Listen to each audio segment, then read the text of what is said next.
home of mine. I don't know what we're going to talk about. It's probably going to be something Reddit related, but I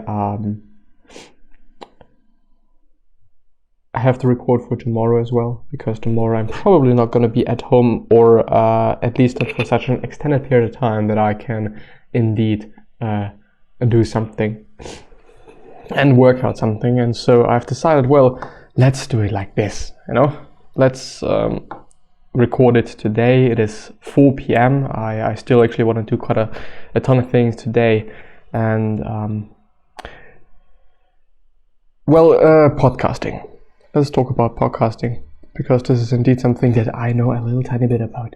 After 1600 posts, 1600 videos, I guess that I am qualified enough to talk about that, and qualified enough to share a few of my points and opinions around that, and why maybe as well it didn't work out yet for me. Part of this reason might be me just doing the exact same thing over and over and over again, and just not doing something about it.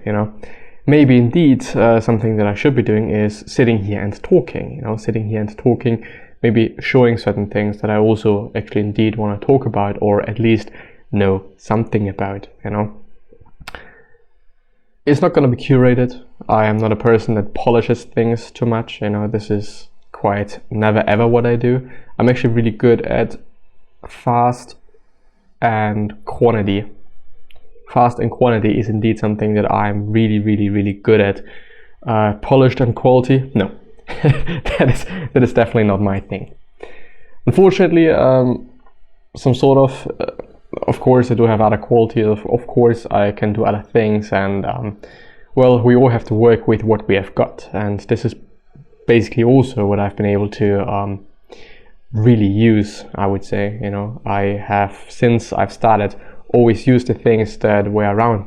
These headphones, I kind of got them for free, and I'm using them to record.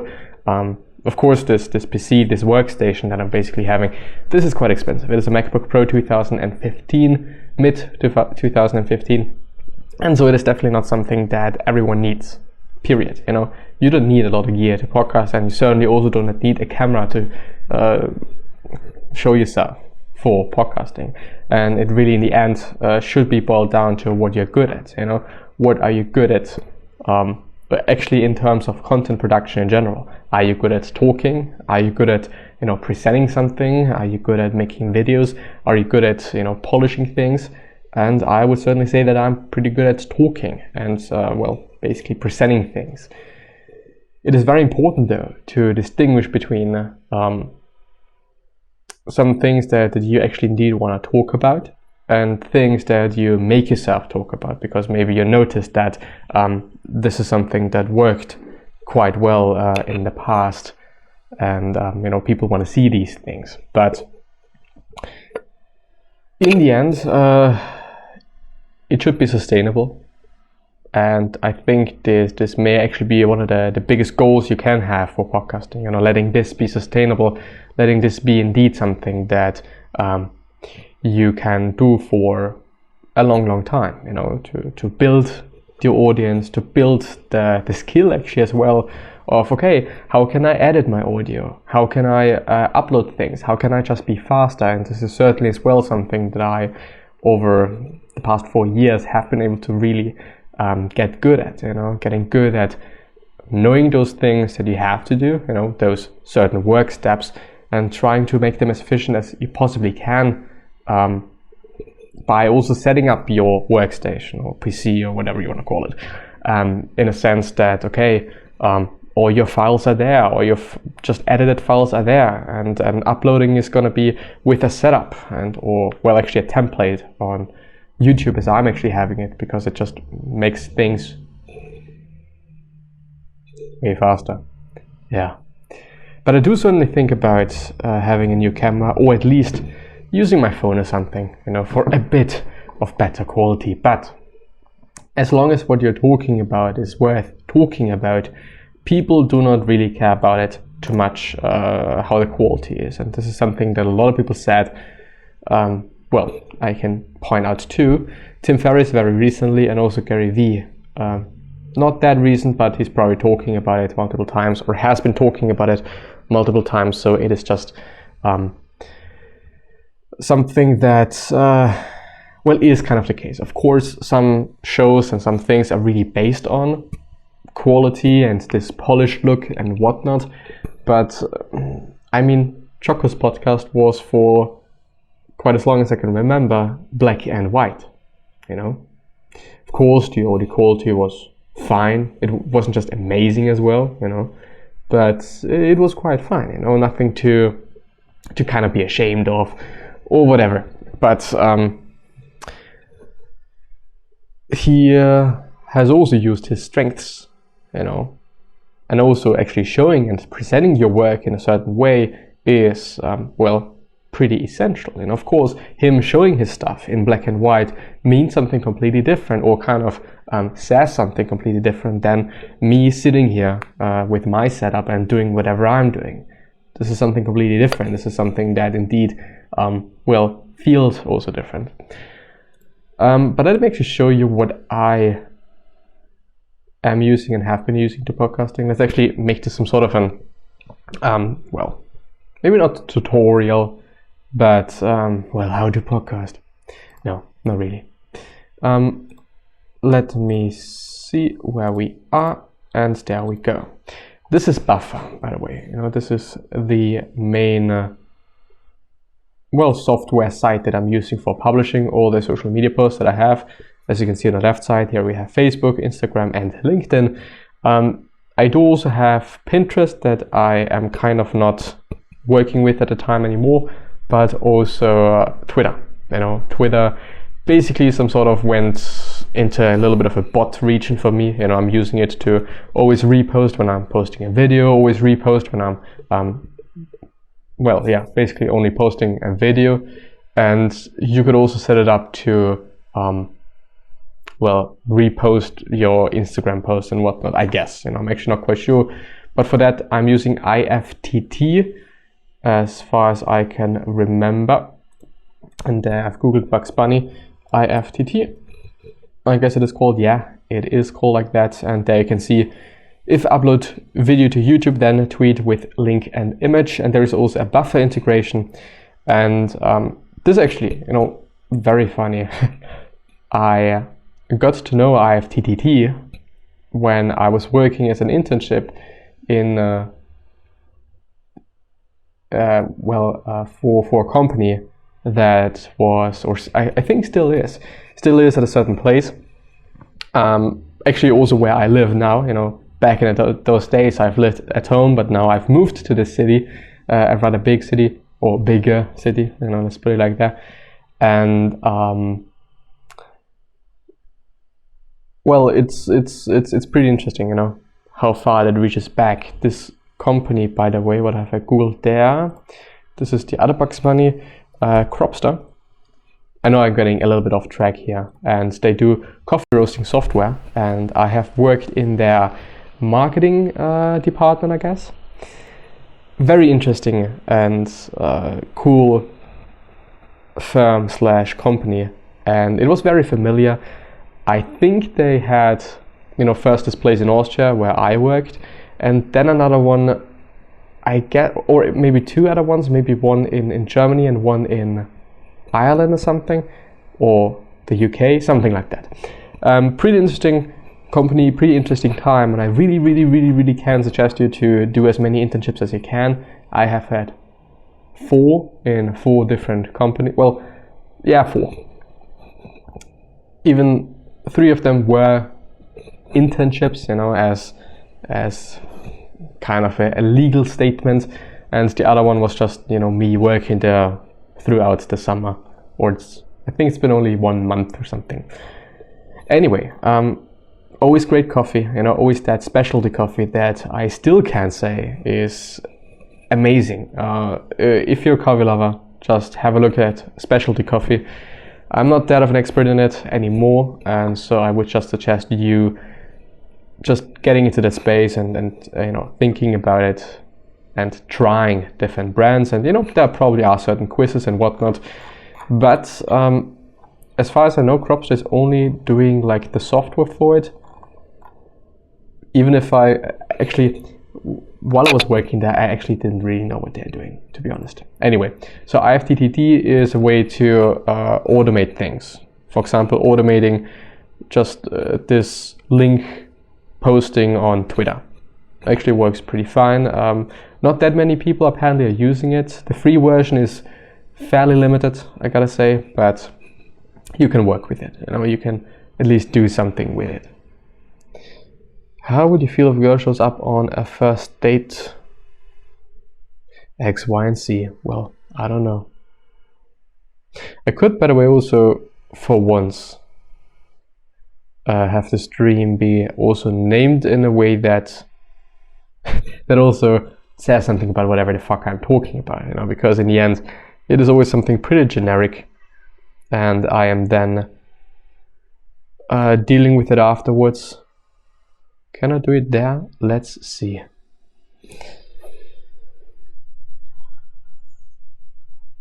My podcast journey. Let's call it something like that. At stream marker. No. Okay, should be fine, I guess.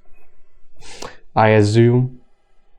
0 viewers. Amazing. Anyway, the other thing that I'm using every day is Anchor. Anchor is the main site that I use for my... Should I actually show this? No, I guess not. Am I allowed to show that? I don't know. I mean, I can show you my analytics. Or at least show you why I use it, or talk about why I use it. It is free completely. At this point in time, it is by Spotify/Facebook in the real end. And I think it's actually a pretty good, or was a pretty good acquisition, because it's, well, it probably gave Anchor a lot of manpower and a lot of expertise as well. But no, period. You can, or I'm sharing at this time, as you can see on the very bottom too. I hope you can see that. I think you can't actually see. Oh. I now know what's going on and why I dislike it so much. There we go. For whatever reason, this was like that. Anyway, there you can see it is available on 10 platforms as this platform, so Anchor is sharing it too. But as far as I know, there is also, I guess, 2 that I manually have uploaded the podcast to some sort of, you just use the RSS feed and, go to the specific platform and kind of just, let it automatically share there as well.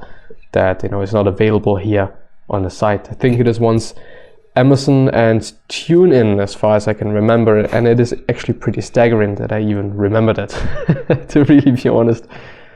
But let me actually make this a bit smaller. And there you can also see my analytics. There we go. And I actually should be able to share that. 30k streams, when you think about the fact that it is about 1600 episodes, it is not that much. Yeah, there you go. There you can also see it kind of roughly what it is like, and also the top episodes and a bit of, analytical data there.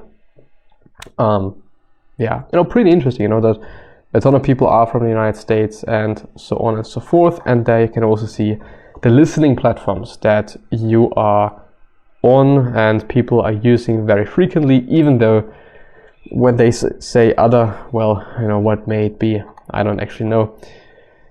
And 60% of my listeners are male and aged 28 to 34 most often, with only 1% being from 0 to 17, which is actually really, really interesting.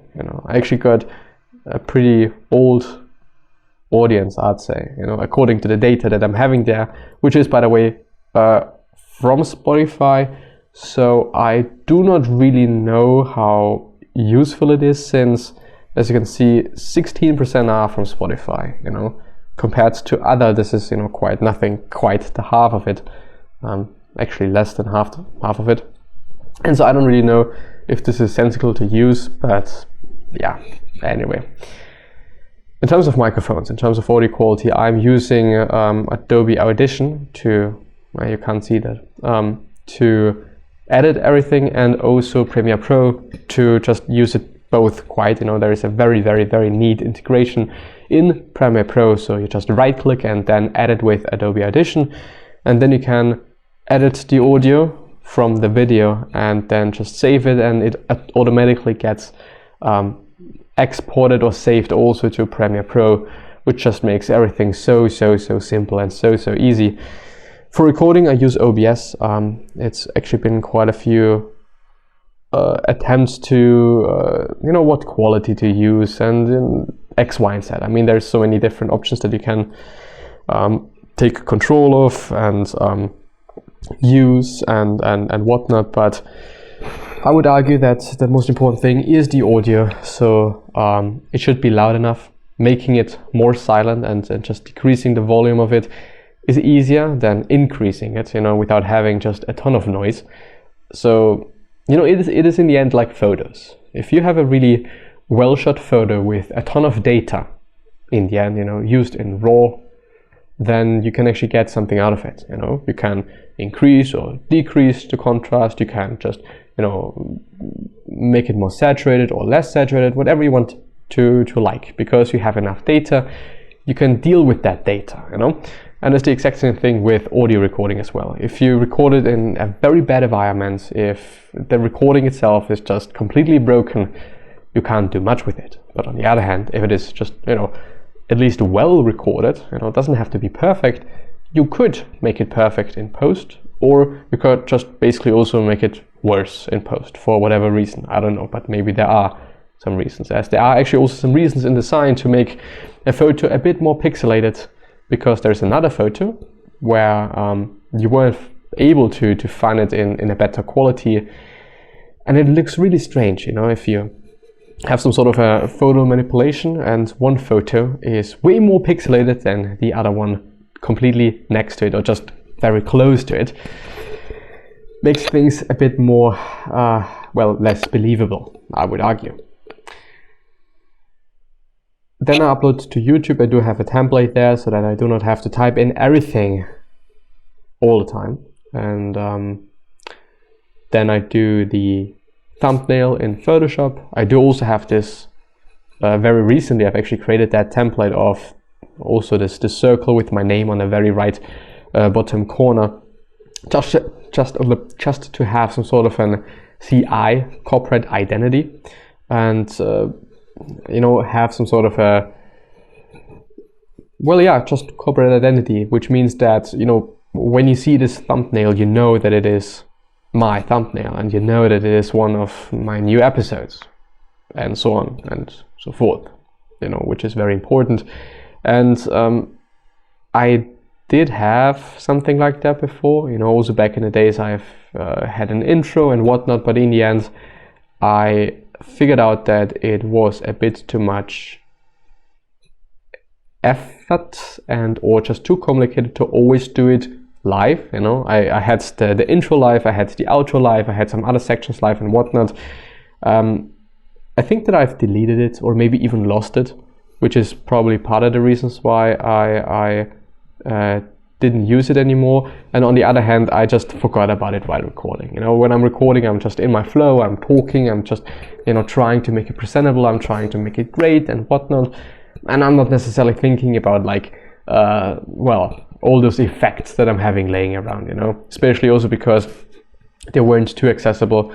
Of course, you can have some keyboard shortcuts to access them and whatnot, but you have to set that up, and you have to set it up in a way that it is not disturbing you when you're typing something, for example, which was also an issue for me. But I mean, of course, there are certain keys that you're not using very frequently, and this is then something that you should be using or should be taking advantage of. Something else? Is there something else? Something very important, maybe actually the most important thing: should you actually now specifically podcast? Should I podcast? I don't know. Am I really an entertaining person? No, I kind of am not. Might also be just due to the situation. So I mean, on some days things may be better than on some other days, but I in general know that the podcast is very unpopular, you know, despite the amount of work that I put into it and the amount of episodes that I'm already having. You know, this is, you know, quite insane, you know, having this amount of episodes but still not having a reasonable quite audience, I'd say, you know, which just definitely is my fault, I guess, partly when it comes to marketing it, and partly also probably because the product is shit, or at least not as good as it could be or maybe should be. Even though I guess that a huge thing is indeed the marketing of it, you know, and presenting it in a certain way. Okay, you know, this is what I did. If it is that amazing or whatnot, well, is it that important? You know, just showing it off in a different way, or just presenting it in a very certain way, so that it is something, may just be a pretty good idea. But of course, it is work, and but I think nowadays there are so many ways to automate things and to well, basically, how should I say, make things easier and more efficient, that I guess there should not be any excuses besides one just being lazy, period. Is there something else? I could just, well, in terms of gear, use whatever you have. Microphone wouldn't be that bad. You can also use your phone, that I really like to use because the audio is actually pretty well, especially when you do a bit of post-production, a bit of noise reduction especially. All the other things are like, you know, you don't really have to do it, you know, but sometimes it is good to do, like normalizing things, that, you know, you're not having huge spikes in your audio, but everything is just having a constant loudness and a constant volume, so that, you know, people do not always have to kind of make things louder and more silent and whatnot, because things are fluctuating so much. But in general, it is a very, very, very useful tool. Your smartphone, you know, something amazing. This is something really new. No, just use what you have, spend as less money as you can, and well, this is my tip, you know, just start with whatever you have. You know, you don't need much, as long as whatever you're talking about is worthwhile listening to, everything is going to be quite fine. But with that being said, I'm going to end the episode here and wish you the best. Therefore also end the stream. Maybe you'll like the episode and follow the podcast / the YouTube channel / the stream, and I'm going to see you the next time, which is going to be probably tomorrow. Not for the stream, but well, maybe, you know, probably I'm gonna record anyway, just because I like it. Bye bye.